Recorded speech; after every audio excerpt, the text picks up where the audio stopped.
नमस्कार और स्वागत है आपका यूपी न्यूज 9 पर। दोस्तों, मैं हूं आपके साथ अनूप श्रीवास्तव और आज हम बात करने जा रहे हैं उस चुनावी तस्वीर की जिसने पूरे बिहार की राजनीति की दिशा ही बदल दी है। जी हां, 6 नवंबर को हुए पहले चरण के मतदान ने अब सबको चौंका दिया है।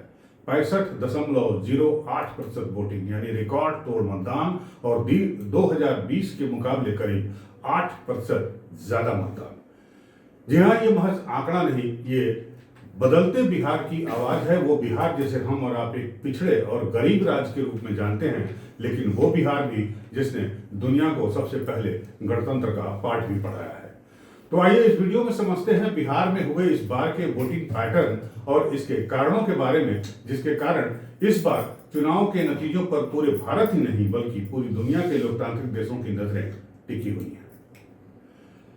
दोस्तों, बिहार में पहले चरण में करीब 3,75,00,000 मतदाताओं ने अपने वोट डाले और 2020 के विधानसभा में जहां वोटिंग 57.59% पर थम गई थी, 57.29% पर, वहीं इस बार जनता ने लोकतंत्र का नया रिकॉर्ड बना दिया है। पहले चरण में 65.8% मतदान करके, जिसमें महिलाओं ने पुरुषों से कंधा मिलाकर वोट के कतार में खड़ा होकर अपना वोट दिया। और दिलचस्प बात यह है कि इस बार मतदाताओं का उत्साह शहरों से ज्यादा गांवों में दिखा। मुजफ्फरपुर, समस्तीपुर, पूर्णिया, मधेपुरा और बेगूसराय जिलों में तो मतदान दर 70% के पार चला गया। पर बड़ा सवाल यह है कि क्या ये बढ़ा हुआ मतदान बदलाव की दस्तक है या फिर सत्ता की जबरदस्त वापसी का संकेत। सबसे पहले जानते हैं वो 5 बड़ी वजहें जिन्होंने इस बार के चुनाव में मतदान के प्रतिशत को रिकॉर्ड स्तर पर पहुंचा दिया। इसके अलावा हम आपको छठा सबसे बड़ी वजह भी बताएंगे जिसने वोटर टर्नआउट बढ़ाने में अभूतपूर्व योगदान दिया। पहला कारण रोजगार और युवाओं की उम्मीद, यूथ एस्पिरेशन। जी हां, बिहार का सबसे बड़ा वर्ग युवा वर्ग है और इस बार चुनाव में मुद्दे राष्ट्रीय नहीं स्थानीय है। पिछली बार की तरह सांप्रदायिक ध्रुवीकरण भी नहीं दिखाई दिया। नौकरी, रोजगार और भविष्य, यही थी असली बहस और यही थे मुद्दे। महागठबंधन ने हर परिवार से एक व्यक्ति को सरकारी नौकरी देने का वादा किया तो सत्ताधारी एनडीए ने अपने काम गिनाते हुए 1 करोड़ नौकरी और रोजगार देने का वादा किया। जाहिर है दोनों गठबंधन इस बात को समझ रहे थे कि युवा मतदाताओं का इस बार मूड बिल्कुल साफ है, नौकरी और रोजगार नहीं तो वोट भी नहीं। और युवा वोटरों की इसी नाराजगी ने उन्हें बड़े पैमाने तक बूथ तक भी पहुंचाया। आइए दूसरे कारण की बात करते हैं। दूसरा जो कारण था वो था महिला मतदाताओं का उदय, वुमेन्स पावर एट पोल्स। जी हां, बिहार में इस बार महिलाओं ने राजनीति की तस्वीर पलट दी है। कई जिलों में महिला वोटिंग प्रतिशत पुरुषों से ज्यादा रही है। नीतीश कुमार की शराबबंदी नीति, महिला सुरक्षा योजनाएं और 10,000 की एक मुफ्त सहायता और जीविका दीदियों के सपोर्ट ने महिलाओं को न केवल सशक्त बनाया बल्कि संभवतः उन्हें बूथ तक पहुंचाया। जाहिर है अब महिलाएं केवल कृतज्ञता से नहीं अपने मुद्दों पर सोच समझकर वोट देने लगी हैं। आत्मनिर्भरता, अपने बच्चों के लिए शिक्षा, रोजगार और खुद महिला सुरक्षा उनके असली एजेंडे बन गए। अब तीसरे कारण की बात करें तो वो कारण है डिजिटल प्रचार का बवंडर। जी हां, डिजिटल मोबिलाइजेशन। 2025 का बिहार विधानसभा का चुनाव अब तक का सबसे डिजिटल चुनाव साबित हुआ। YouTube, Facebook, Insta, WhatsApp, x या ट्विटर, हर प्लेटफॉर्म पर राजनीति की ही गूंज दिखाई दे रही थी। दोनों गठबंधनों ने पूरी ताकत से सोशल मीडिया के जरिए अपने डिजिटल चुनाव प्रचार को गांव-गांव तक पहुंचाने का काम किया। मीम्स से लेकर मोबाइल लाइव्स और फेसबुक, इंस्टा लाइव्स तक हर जगह बहस छिड़ी हुई दिखाई दी। जाहिर है आज के चुनाव प्रचार में राजनीतिक संदेश अब दीवारों पर नहीं मोबाइल स्क्रीन पर लिखे जा रहे हैं। चौथा और चर्चित कारण, जी हां, जंगल राज बनाम बदलाव की जंग। आपको देखना होगा अपने किस चुनाव प्रचार के शुरू से ही जंगल राज बनाम बदलाव का ये मुद्दा इस चुनाव प्रचार में हावी रहा। बिहार में चुनाव की असली लड़ाई हमेशा से भावनाओं की रही है और जातिगत भी रही है, लेकिन सत्ताधारी एनडीए लगातार विपक्ष को जंगल राज कहकर निशाना बना रहा था। उसका संदेश जो है वो साफ था कि पुराना बिहार मत लौटाओ। वहीं इस बार विपक्ष यानी महागठबंधन बदलाव का झंडा उठाकर मैदान में उतर गया था और उसका नारा था, हमें एक मौका दो, हम बिहार बदल देंगे। अब इस भावनात्मक खींचतान ने जाति और धर्म को शायद पीछे छोड़ते हुए ही वोटिंग को रिकॉर्ड स्तर पर ले जाने का काम किया। ये बात अलग है कि इस फैक्टर के जरिए भी कैंडिडेट्स और वोटर्स पर असर डालने की भरपूर कोशिश इस चुनाव में की। दोस्तों, इस चुनाव में एक और फैक्टर रहा, वो था स्थानीय उम्मीदवारों का असर। जी हाँ, लोकल कैंडिडेट्स। 2025 के चुनाव में इस बार बिहार में जनता ने राष्ट्रीय चेहरों से ज्यादा भरोसा अपने स्थानीय उम्मीदवारों पर जताया। जहां उम्मीदवार की छवि मजबूत थी, वहां बूथों पर लंबी कतारें भी दिखाई दी, चाहे वो सीमांचल हो या फिर मध्य बिहार। जातिगत समीकरणों और व्यक्तिगत प्रतिष्ठा ने भी टर्नआउट बढ़ाने में बड़ी भूमिका निभाई। यानी इस बार ज्यादातर मतदाताओं ने पार्टी नहीं, अपने उम्मीदवार को वोट दिया है। अब आपको बताते हैं कि वो सबसे प्रैक्टिकल लेकिन प्रभावकारी कारण के बारे में जिसने टर्नआउट बढ़ाने में चुनाव आयोग की अच्छी खासी मदद की है। जी हाँ, ये जो जानकारी है आपको शायद ही कहीं से मिली होगी, लेकिन जो हमारे रिपोर्टर हैं ग्राउंड पर, उन्होंने हमें ये जानकारी दी है।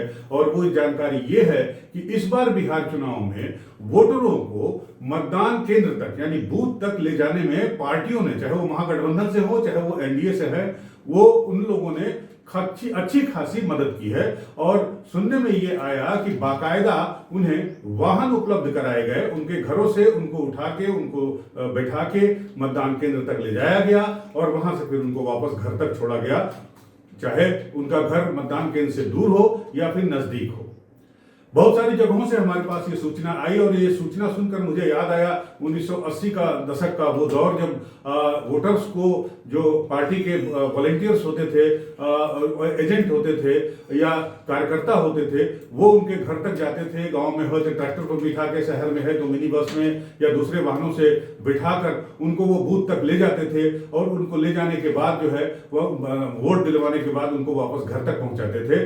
तो ये जो नजारा था वो इस बार के बिहार चुनाव में दिखाई दिया, चाहे वो भारतीय जनता पार्टी के कार्यकर्ता हो, चाहे वो जेडीयू के कार्यकर्ता हो, चाहे वो आरजेडी के कार्यकर्ता हो, यहां तक कि कांग्रेस के कार्यकर्ताओं ने और मुकेश सहनी की पार्टी के कार्यकर्ताओं ने भी ये काम किया, वोटरों को बूथ तक पहुंचाने का काम किया।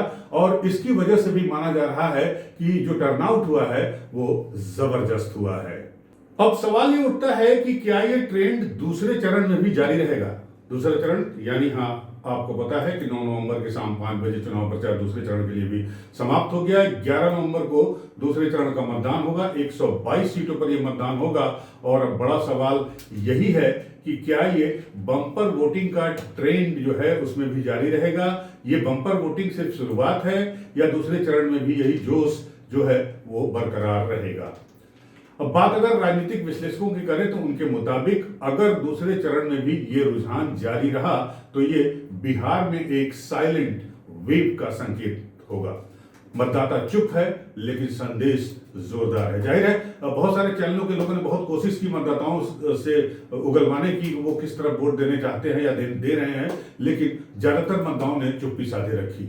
जाहिर है लोग बदलाव चाहते हैं, लेकिन किस दिशा में, ये तो अब 14 नवंबर को जब नतीजे आएंगे तभी पता चलेगा। दोस्तों, इस चुनाव में अगर कोई सबसे ज्यादा पूछा जाने वाला कोई सवाल था तो वो था चुनाव बाद नीतीश कुमार के सीएम बनने के सवाल का। क्योंकि निश्चित रूप से 20 सालों से शासन कर रहे नीतीश कुमार का ये अंतिम विधानसभा चुनाव है।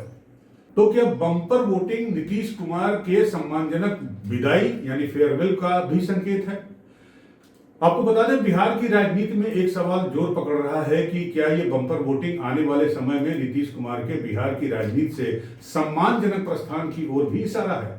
क्योंकि इस बार चुनाव प्रचार के दौरान नीतीश कुमार के प्रति वैसी एंटी इनकम्बेंसी या नाराजगी जमीन पर नहीं दिखाई दी जैसी 2020 के चुनाव प्रचार के दौरान दिखाई दी थी। और तब नीतीश कुमार ने खुद ही कह दिया था कि ये उनका आखिरी चुनाव है, मगर जीत दर्ज करने के बाद बीजेपी ने उनकी कम सीटों के बावजूद उन्हें सीएम बना दिया था। लेकिन इस बार न तो नीतीश ने यह कहा कि ये उनका आखिरी चुनाव है, न ही बीजेपी ने खुले तौर पर इस बात को स्वीकार किया कि अगर एनडीए सत्ता में आई तो नीतीश कुमार ही मुख्यमंत्री चेहरा होंगे। जाहिर है मतदाता इस सच्चाई को समझ रहे थे और उन्होंने एक बार फिर उनके प्रति यानी नीतीश कुमार के प्रति अपना सम्मान व्यक्त करते हुए और उनके अनुभव पर भरोसा जताते हुए उन्हें बहुमत देने की ठान डाली है।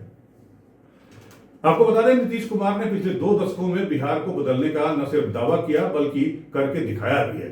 सड़क, बिजली, शिक्षा, शराबबंदी, कानून व्यवस्था, महिलाओं को सपोर्ट। और अगर ये मतदान एंटी इनकम्बेंसी वेव है तो ये उनके लिए हैंड ओवर मूवमेंट भी बन सकता है। एक ऐसा पल जब नीतीश कुमार अपना राजनीतिक सफर सम्मान के साथ समाप्त करें और बिहार की कमान अगली पीढ़ी को सौंप दे। लेकिन अगर जनता ने उनके शासन को स्थिरता का प्रतीक माना है तो ये नीतीश 3.0 की वापसी भी हो सकती है। जाहिर है बिहार का मतदाता जो न सिर्फ मैच्योर है बल्कि असली किंग मेकर भी है। अब वो सिर्फ एक दर्शक नहीं बल्कि निर्णायक फैक्टर बन चुका है। 65.08% का ये मतदान सिर्फ एक आंकड़ा नहीं, ये जनभावना की लहर है और ये बताता है कि बिहार अब चुपचाप वोट देता है, बहुत सोच समझकर। और यही चुप्पी तय करेगी कि बिहार की गद्दी पर कौन बैठेगा। जंगल राज की वापसी होगी या बदलाव की नई सुबह होगी या फिर नीतीश पर एक बार फिर से लोग भरोसा अपना जाहिर करेंगे। ये तो अब 14 नवंबर को नतीजे ही बताएंगे और तभी साफ होगा कि इस बम्पर वोटिंग ने बिहार की राजनीति में किसका दांव चला है और किसकी नैया पार लगाई है और इन सब के बीच कौन किनारे पे रह गया। तो दोस्तों इस वीडियो में फिलहाल के लिए इतना ही। अगर आपको ये वीडियो पसंद आया हो तो हमारे चैनल को लाइक और सब्सक्राइब जरूर करिएगा। बने रहिएगा यूपी न्यूज़ 9 के साथ, जहां खबरें सिर्फ सुनाई नहीं देती हैं बल्कि सच्चाई के साथ समझाई भी जाती हैं। नमस्कार, जय हिंद।